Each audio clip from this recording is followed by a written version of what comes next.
So today I am going to discuss about the statements and the iterative statement and conditional statement. So let's first start with a conditional statement. That is a simple program that I will write using conditional statement, that is if else. So conditional statement, that means you have to give one condition, and depending upon this condition the execution will be done in that true part. So and for the false part another block will be there, and that will be executed in case of the condition is not true, that is false. So a simple program I am going to show you, that is reading two numbers and displaying which number is the greater number. So let's start with reading two numbers, giving the input statement. So I am going to use the value as integer value, so I am going to write it here, int input.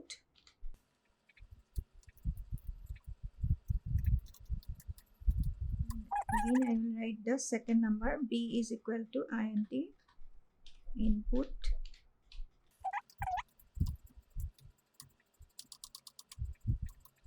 After that we will check which number is greater. As you know, the basic things, all the learners, you know that the computer can do all the arithmetic operation as well as the logical comparison also. So we will go for using relational operator. So here we will use relational operator greater than sign, and we will use the conditional statement here. And for a equal to input, b equal to input, these are the normal statement, general statement and simple statement. And here we are going to use the conditional statement, and it will be with a group of statement. If a is greater than b, followed by a colon. So it is the syntax. You have to give the keyword as you have seen in my previous this one, as you have seen in the previous section.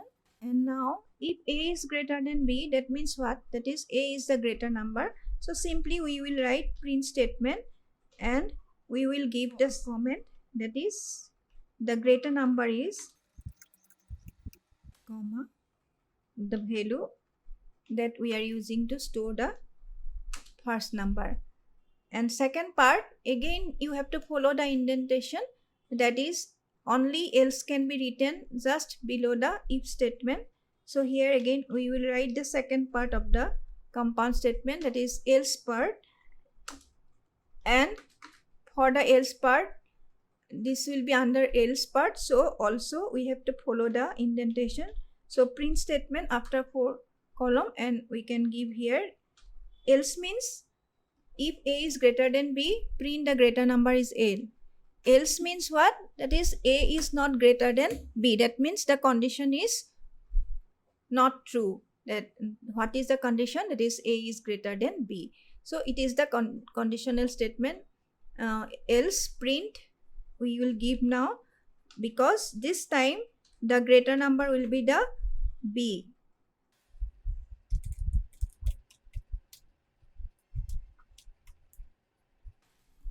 So this is done.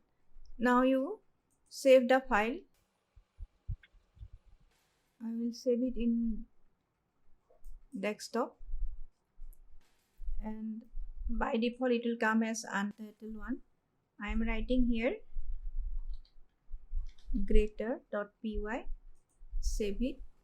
Now run the file using this one. Here you can see first number in the output screen, it is coming.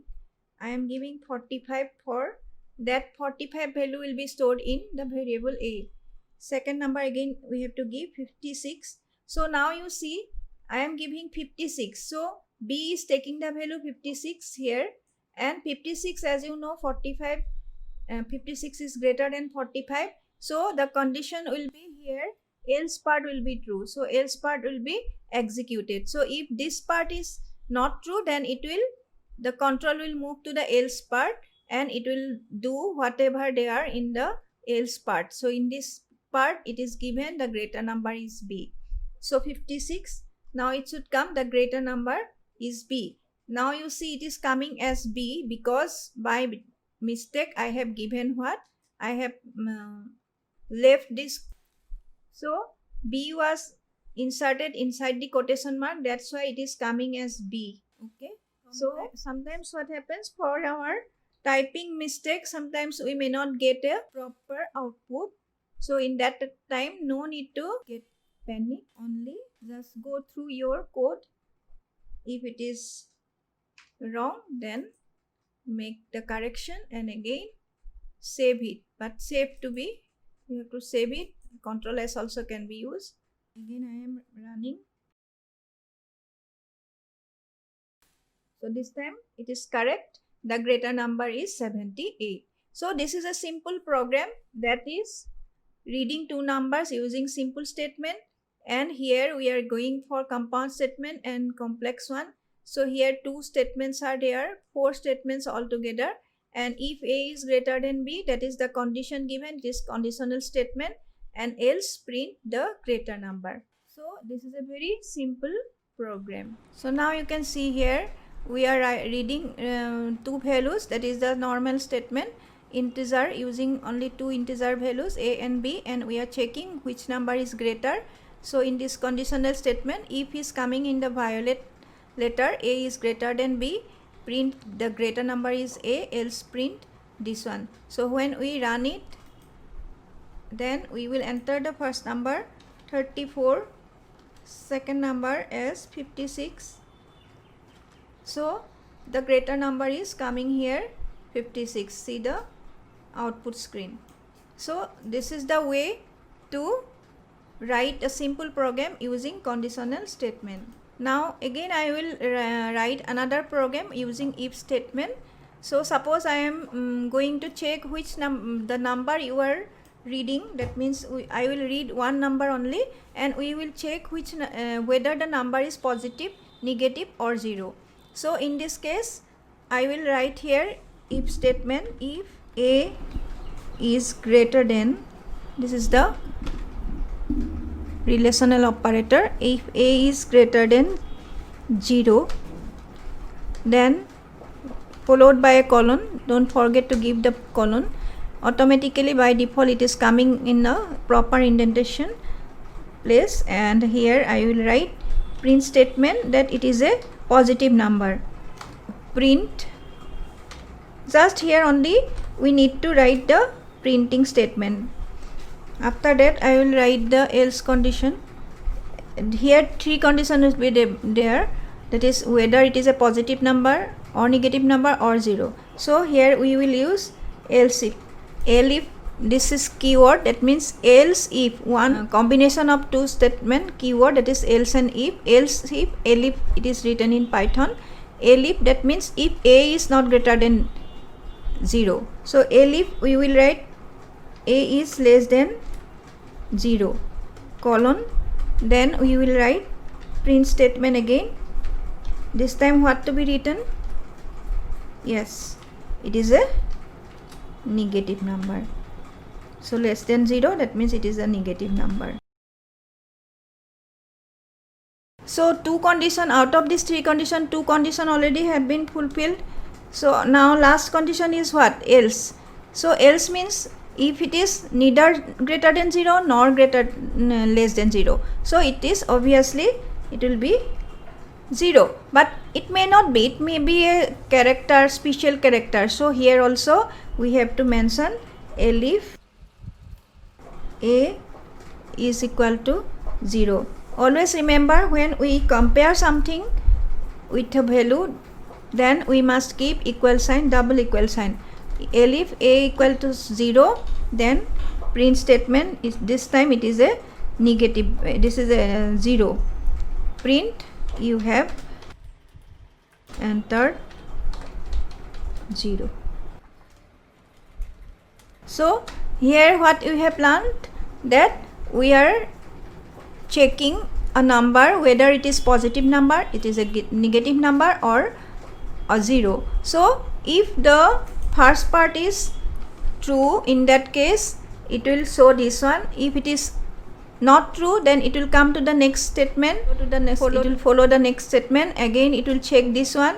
If again it is wrong, it is not true, in that case it will come to the last one. So now I have to save it because the previous one I wrote the comparing of two numbers, so only just click on save. F5 also can be pressed for this one. So in the output screen, give a number, say -9. It is a negative number. Again run it for a positive number, 9. Be careful. So this time we will enter a positive number. So you can see it is coming, it is a positive number. Again we will check it for 0. Entering 0, you have entered 0. So this is the conditional statement with three condition we are giving. One condition is for checking it is a whether it is a positive number, negative number, and whether it is a 0. So that is also compound statement. Now I will write one more program, third program, that is to check a number whether it is even or odd. So this time also we have to check the number whether it is divisible by 2 or not. So for divisible by 2 or not, we need the percentage operator, that is known as modulus. So we will check it, and with this operator we will get the remainder. So all of we know that in case of even number it is divisible by 2, and so in this case only two statements will be there. So instead of elif, we will only write like the previous one, else statement only. Else, that means it is not divisible by 2, so in that case it will be a odd number. So here we will write it is an even number and it is an odd number. So simple thing, you can see, only we need to write a statement, simple statement for that, for reading a number, and we are storing the number in the name of the variable is a. Then we are checking with the modulus operator, a %2 is double equal to 0. For comparison, as we know, we use double equal operator, and then it is 0. That means if remainder is 0, that means it is divisible by 2, so it is an even number. And in case of else statement, that means if the condition given with the if statement is not if the condition given with the if statement is not correct, that is not true, then it will go to the this part, that is the else part, and it will print odd number. So now let's see, we will run the program after saving it. So here it is coming, look at the output screen, we are giving here 7. So it is coming, it is an odd number. Again we will run for checking an even number, say 88. So first see cursor is in the output screen or not. So 88, so it is an even number. So what we have learned, that there are conditional statement as well as iterative statements. Iterative statements are repetitive statements that we will learn in my next video, that is the loop concept. And now I have shown you 3 programs using conditional statement. So hope you have learned it, and it was a very easy process to use the conditional statement in our program. So for today I am leaving, and hope you have enjoyed the session, and don't forget to subscribe my channel, and for new updates click on the bell icon. Thank you.